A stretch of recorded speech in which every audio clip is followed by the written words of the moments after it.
Salut, j'espère que tu vas bien. Aujourd'hui, temps un peu pluvieux. Je veux te faire une vidéo assez rapide sur la raison de pourquoi tu dois quitter ta routine à l'heure actuelle, ou peut-être pourquoi tu devrais rester dans cette routine. La routine, c'est assez pratique parce que ça te permet de toujours être dans un état qui te fait avancer très vite sur tes objectifs. Parce que tu vas venir répéter au quotidien la même chose et au fur et à mesure, tu vas améliorer déjà ton processus, tu vas améliorer la manière dont tu travailles au quotidien et tu vas venir affiner du coup toute cette méthodologie. Le seul problème de la routine, et c'est un problème qu'il faut que tu identifies dès maintenant, c'est que la routine, c'est aussi un frein énorme pour ton développement. Si tu restes dans la routine, tu verras qu'au bout d'un moment, cette routine devient presque trop simple. Elle devient plus vraiment challengeante et du coup, tu vas avoir un peu ce côté monotone que tu voudrais éviter le plus possible.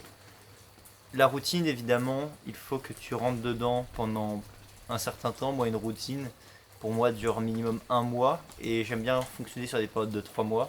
Après, c'est mon fonctionnement, il y en a d'autres qui fonctionnent très différemment. Et ce que je fais à chaque fin de routine, après 3 mois, c'est que je vais venir faire un saut dans le vide. J'estime qu'au bout d'un moment, j'ai fait le tour de cette routine et que j'ai besoin d'aller me risquer, d'aller faire autre chose. Cette routine, elle est devenue trop simple.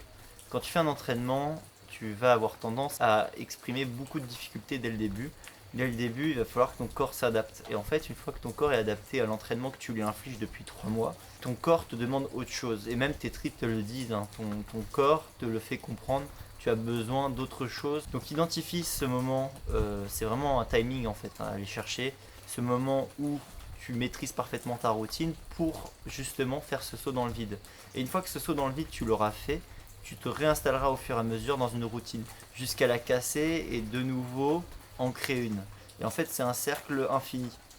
Au final tu es toujours dans je crée ma routine, donc je crée une situation de confort dans laquelle je peux me développer, réaliser des actions qui ensuite deviennent automatiques et me permettent au quotidien d'exercer un travail de manière qualitative et rapidement. Et ensuite, vu que l'environnement devient contrôlé via cette routine, puisqu'on a mis en place certaines actions et notre corps, notre cerveau évolue pour s'adapter à ces difficultés et du coup créer une routine, après tu as besoin d'avoir ce saut dans le vide. Tu as besoin d'avoir ce gros changement qui vient casser la routine et qui vient te remettre dans la difficulté jusqu'à ce que la routine se redéveloppe.